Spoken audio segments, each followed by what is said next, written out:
नमस्कार। कैसे आप सब लोग। पिछले वीडियो में हम लोगों ने भारत के प्रमुख जलप्रपातों को यानी वाटरफॉल्स को देखा था।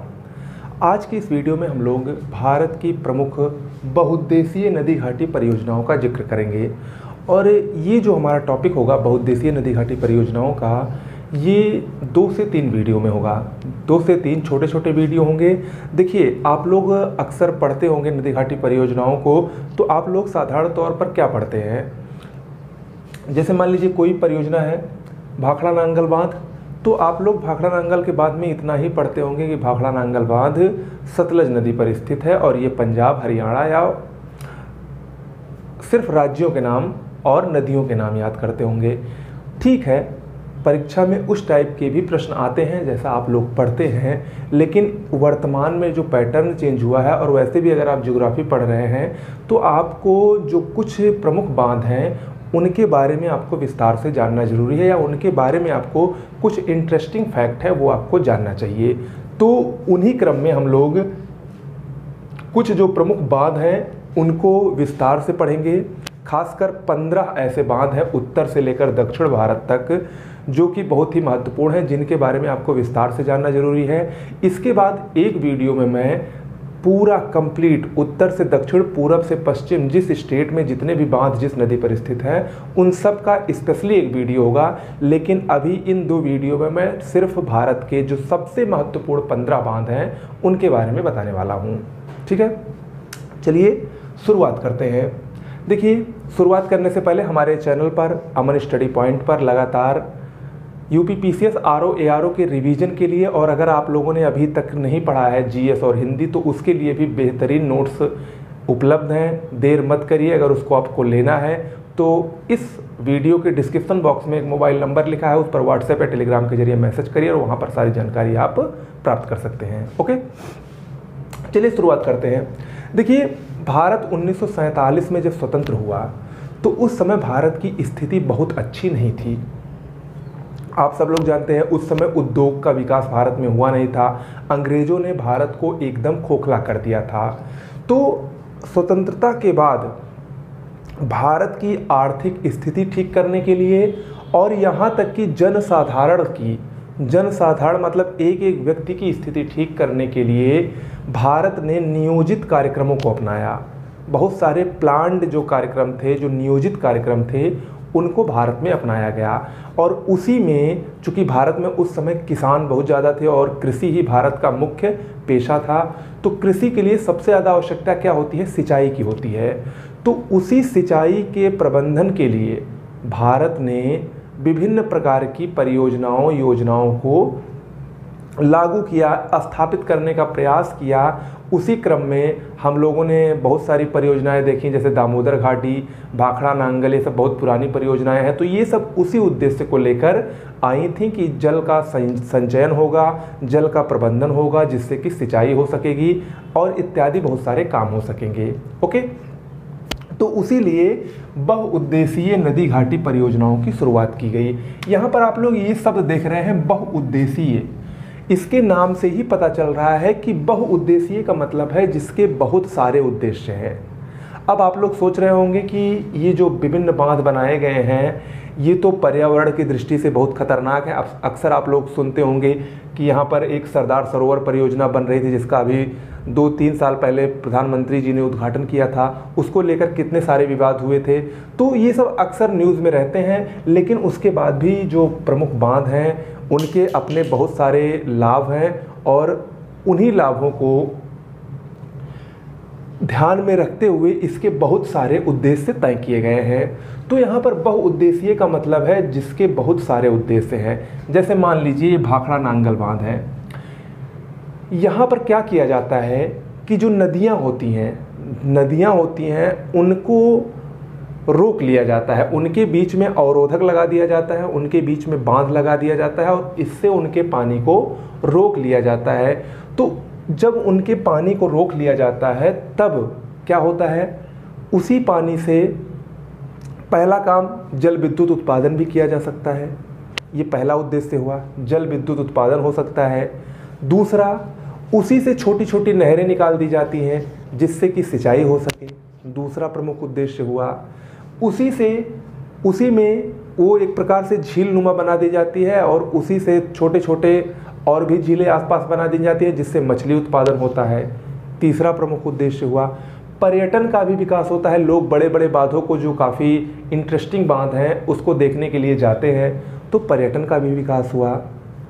इसके अलावा शुद्ध पेयजल का भी विकास होता है, शुद्ध पेयजल को भी वहाँ से प्राप्त किया जाता है। तो इस प्रकार से बहुत सारे इन बांधों के लाभ हैं, बहुत सारे उद्देश्य हैं, इसीलिए इनको बहुउद्देशीय नदी घाटी परियोजना कहा जाता है।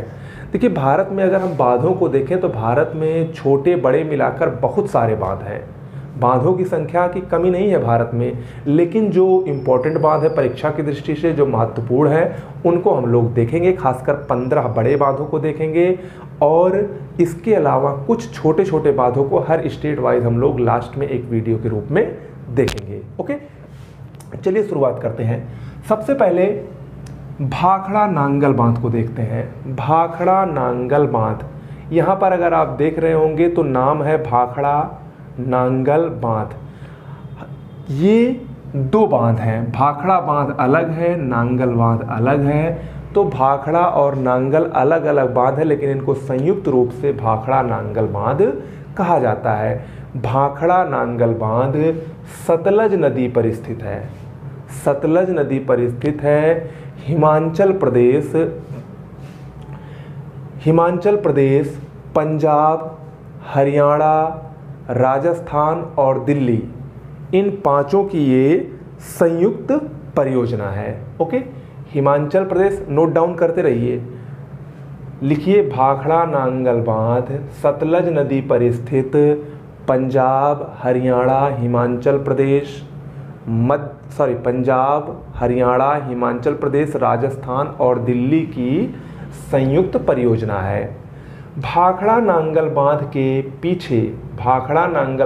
पीछे स्पेशली जो नांगल बांध है, नांगल बांध के पीछे हिमाचल प्रदेश में एक बहुत बड़ी झील का निर्माण किया गया है। कृत्रिम झील का, मानव निर्मित झील का निर्माण किया गया है, जिसका नाम है गोविंद सागर झील। अब ये झील कैसे निर्मित हुई? अभी मैंने आपको कुछ देर पहले बताया कि जब नदी के पानी को यहाँ पर रोक लिया जाएगा तो पीछे जो पानी इकट्ठा होगा वही झील का रूप धारण कर लेगा।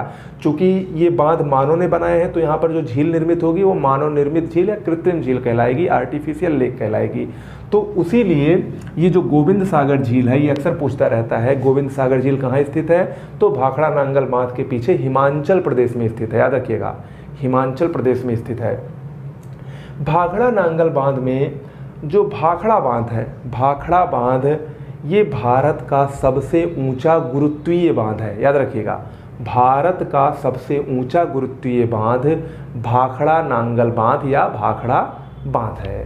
ओके, तो ये हुआ भाखड़ा नांगल बांध के बारे में, इतना ही आपको जानना जरूरी था। ओके, चलिए इसके बाद हम आगे बढ़ते हैं। दूसरा यहाँ पर देखिए, दूसरा जो हमारा इम्पोर्टेंट है वो है इंदिरा नहर परियोजना, या कहीं कहीं पर इसको इंदिरा गांधी नहर परियोजना भी आपको देखने को मिलेगा। इसके बारे में जानते हैं। हेडिंग डालिए इंदिरा गांधी नहर परियोजना। इंदिरा गांधी नहर परियोजना के बारे में पहला पॉइंट लिखिए, इंदिरा गांधी नहर परियोजना विश्व की सबसे बड़ी नहर परियोजना है या नहर सिंचाई प्रणाली है। ओके, इंदिरा गांधी नहर परियोजना ये सतलज नदी और सतलज की सहायक एक नदी है, व्यास नदी। जब मैं नदियां पढ़ा रहा था तो आपको बताया था, सतलज नदी और व्यास नदी ये दोनों जहां पर आपस में मिलती हैं वहाँ पर एक बांध बनाया गया है, या इसको बैराज के नाम से भी जाना जाता है, जिसका नाम है हरिके बैराज। हरिके बैराज पर ब्यास नदी और सतलज नदी जहाँ पर आकर मिलती हैं, वहीं से एक नहर निकाली गई है। स्पेशली राजस्थान के जो पश्चिमी ज़िले हैं, जिनमें प्रमुख रूप से गंगानगर, जैसलमेर, बाड़मेर, ये सब प्रमुख ज़िले हैं, इनको सिंचाई की सुविधा उपलब्ध कराने के लिए एक नहर निकाली गई है, जिसको इंदिरा गांधी नहर परियोजना के नाम से जाना जाता है। ओके, तो इंदिरा गांधी नहर परियोजना ये राजस्थान के खासकर पश्चिमी जिलों में गंगानगर, जैसलमेर, बीकानेर, बाड़मेर इत्यादि जिलों में सिंचाई के लिए निकाली गई है। अब पश्चिमी जिलों में ही सिंचाई के लिए क्यों निकाली गई है? क्योंकि आप लोगों ने पढ़ा होगा या आप लोग जानते भी होंगे कि भारत में राजस्थान के पश्चिमी इलाकों में बहुत कम बारिश होती है। जैसलमेर, बाड़मेर, बीकानेर, यहाँ सब अगर वार्षिक वर्षा देखी जाए तो लगभग 10 से 12 सेंटीमीटर ही वार्षिक वर्षा हो पाती है। तो वर्षा कम होगी तो वहाँ पर न कृषि का विकास हो पाएगा, ना पीने के लिए शुद्ध जल की उपयुक्तता हो पाएगी, बहुत सारी वहाँ पर असुविधाएं देखने को मिलती हैं। उन्हीं को ध्यान में रखते हुए इंदिरा गांधी नहर परियोजना का विकास राजस्थान के पश्चिमी जिलों में किया गया है। और उसी का परिणाम ये भी है कि जब से इंदिरा गांधी नहर परियोजना राजस्थान में लाई गई है तब से राजस्थान के ये पश्चिमी जो 4 ज़िले हैं, स्पेशली गंगानगर, यहाँ पर चावल के अथाह भंडार पाए जाते हैं। चावल की बहुत भारी मात्रा में खेती की जाती है, या एक प्रकार से कहें तो गंगानगर को अब चावल का कटोरा भी कहा जाने लगा है। ये इसी इंदिरा गांधी नहर परियोजना की बदौलत ऐसा संभव हुआ है। ओके, तो इंदिरा नहर हो गया, भाखड़ा नांगल हो गया। तीसरा हम लोग देखते हैं टिहरी बांध परियोजना। टिहरी बांध परियोजना ये भागीरथी और भिलंगना नदी, मैंने आपको बताया था जब गंगा नदी तंत्र पढ़ा रहे थे भागीरथी नदी के बारे में और भिलंगना नदी दोनों के बारे में हम बता रहे थे। भागीरथी को ही आगे चलकर गंगा के नाम से जाना जाता है। तो टिहरी बांध उत्तराखंड राज्य में भागीरथी और भिलंगना इन नदियों के संगम पर स्थित है। टिहरी बांध भारत का सबसे ऊंचा चट्टान आपूर्ति बांध है, या चट्टानी बांध इसको कह सकते हैं। चूँकि ये चट्टानी उत्तराखंड पूरा पहाड़ी इलाका है, इसीलिए जो टिहरी बांध है ये भारत का सबसे ऊंचा चट्टानी बांध है। इसके साथ साथ टिहरी बांध भूकंप जोन 5 में आता है। टिहरी बांध भूकंप जोन 5 में आता है। देखिए, भारत में इस समय कुल 4 भूकंप जोन हैं। इस समय कुल 4 भूकंप जोन हैं, 5, 4, 3 और 2। पहले भारत में 5 भूकंप जोन हुआ करते थे जिसमें एक भी शामिल था, लेकिन कुछ समय पहले एक को भूकंप जोनों की श्रेणी से हटा दिया गया है। अब भारत में सिर्फ 4 भूकंप जोन हैं, 5, 4, 3, 2। तो ये जो 5वां भूकंप जोन है ये अति संवेदनशील माना जाता है, यानी यहाँ पर सबसे अधिक तीव्रता के भूकंप आते हैं। यानी कि अगर हम सीधे शब्दों में कहें तो रिक्टर स्केल पर अगर हम इसको देखें तो ये 8 या उससे अधिक तीव्रता के भूकंप आते हैं।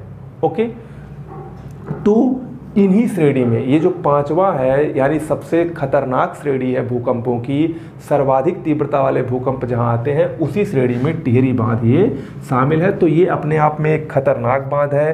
किसी दिन अगर भूकंप आया तो ये बांध टूटेगा, और इस बांध के टूटने से दिल्ली और उत्तर प्रदेश राज्यों को काफ़ी ज़्यादा नुकसान हो सकता है। हालांकि ये जो बांध है इसको पूरा भूकंप अवरोधी बनाया गया है, इसलिए कोई विशेष खतरा नहीं है, लेकिन फिर भी प्रकृति को कुछ नहीं कहा जा सकता, और इसी के चलते इस बांध से हमेशा खतरा बना रहता है।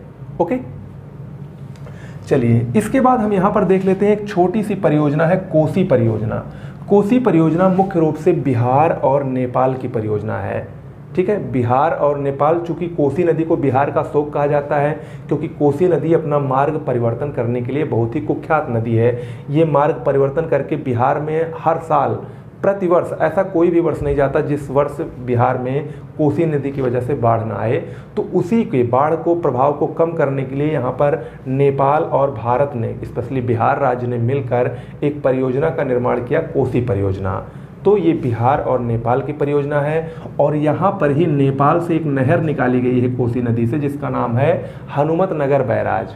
हनुमतनगर बैराज से ही एक नहर नेपाल के लिए निकाली गई है। तो ये नेपाल और बिहार की संयुक्त परियोजना है कोसी परियोजना।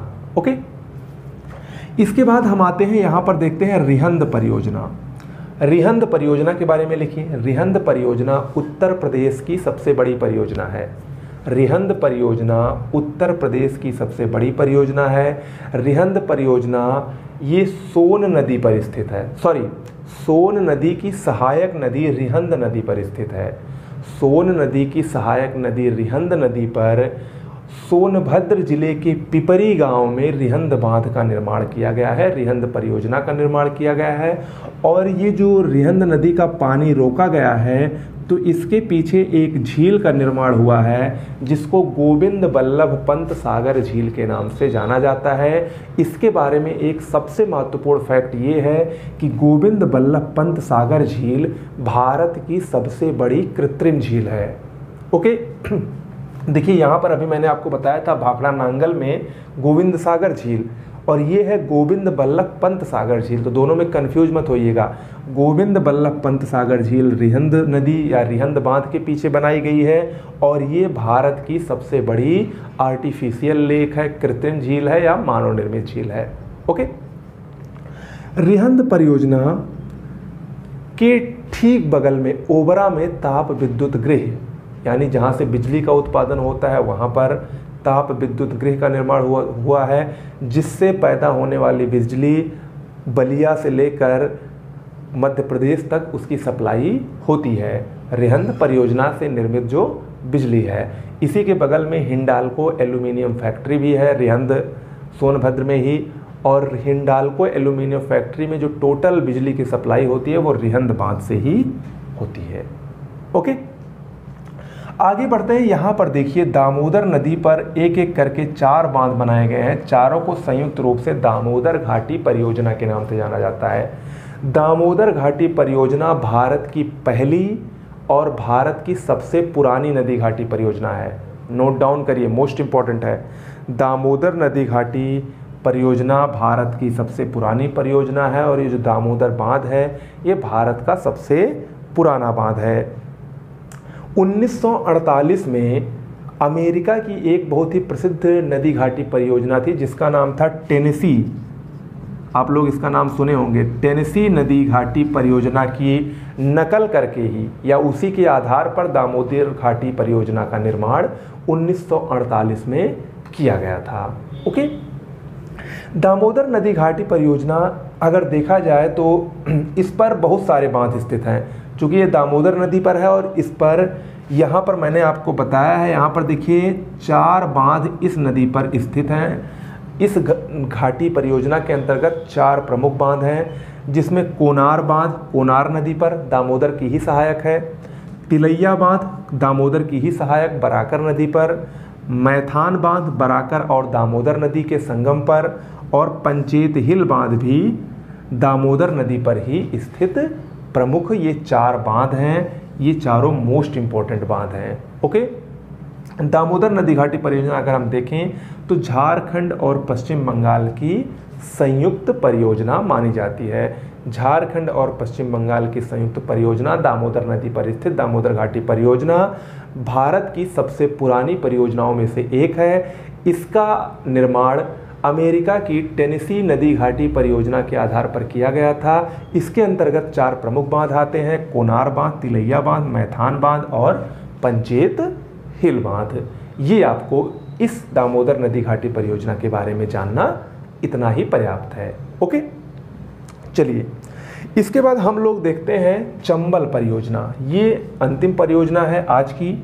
चंबल परियोजना राजस्थान और मध्य प्रदेश की संयुक्त परियोजना है। ओके, राजस्थान और मध्य प्रदेश की संयुक्त परियोजना चंबल परियोजना है। चंबल नदी कहाँ से निकलती है कमेंट बॉक्स में लिखकर तुरंत बताइए आप लोग। चंबल नदी कहाँ से निकलती है और इसका मुहाना कहाँ है, ये किसकी सहायक नदी है, ये आप लोग कमेंट बॉक्स में लिखकर बताइए। तो इसी चंबल नदी पर 3 प्रमुख बांध बनाए गए हैं और ये तीनों परीक्षा की दृष्टि से बहुत ही महत्वपूर्ण हैं। इसमें जवाहर सागर बांध, राणा प्रताप सागर बांध और गांधी सागर बांध प्रमुख हैं, जिसमें नोट डाउन करिए, जवाहर सागर और राणा प्रताप सागर बांध ये 2 बांध राजस्थान में स्थित हैं चंबल नदी पर, जबकि जो गांधी सागर बांध है ये मध्य प्रदेश में स्थित है चंबल नदी पर और ये सब चंबल परियोजना के अंतर्गत आते हैं। ओके, तो इस प्रकार हम लोगों ने भाखड़ा नांगल बांध, इंदिरा गांधी नहर परियोजना, टिहरी बांध परियोजना, कोसी परियोजना, रिहंद परियोजना, चंबल परियोजना और दामोदर घाटी परियोजना के बारे में पढ़ा। ओके, और इसके अंतर्गत जो छोटे छोटे बांध हैं ये परीक्षा की दृष्टि से बहुत ही महत्वपूर्ण हैं। और इसमें जो 2 प्रमुख झीलें हैं, गोविंद बल्लभ पंत सागर, गोविंद सागर झील, ये सब बहुत ही महत्वपूर्ण हैं, परीक्षा में अक्सर पूछे जाते हैं, तो इसको आप लोग ज़रूर पढ़ लीजिए। इसके अलावा अब हम लोग अगले वीडियो में कुछ और महत्वपूर्ण बांध जिनका नाम अक्सर आप लोगों ने सुना होगा, खासकर नर्मदा नदी घाटी परियोजना में बहुत सारे बांध हैं, सरदार सरोवर, ओमकारेश्वर, माहेश्वर। इसके अलावा दक्षिण भारत की प्रमुख परियोजना चाहे हीराकुंड बांध हो, शिव समुद्रम बांध हो, पायकारा बांध हो, बहुत सारे अभी बांध बाकी हैं। तो उन सबको हम, जो इम्पोर्टेंट बांध है खासकर, उन सबको हम लोग पढ़ेंगे। और उसके बाद जब एक वीडियो में बनाऊंगा छोटा सा, तो उसमें पूरे भारत के मैप के माध्यम से उत्तर से लेकर दक्षिण, पूरब से लेकर पश्चिम तक जिस स्टेट में जो जो प्रमुख बांध हैं वो किस नदी पर स्थित है, उनको मैं आपको एक ही वीडियो में दर्शा दूंगा। ठीक है, थोड़ी सी समय व्यस्तता चल रही है, इलेक्शन में ड्यूटी लगी है, तो उसके लिए रेगुलरिटी थोड़ी कम बन पा रही है, लेकिन 15 के बाद जैसे ही इलेक्शन खत्म होता है एक बार मैं फिर से आप लोगों के सामने रेगुलरली उपस्थित होऊंगा। कैसा लगा वीडियो जरूर बताइएगा, या आपके कोई सुझाव हो तो कमेंट बॉक्स में लिखकर जरूर बताइए। नमस्कार।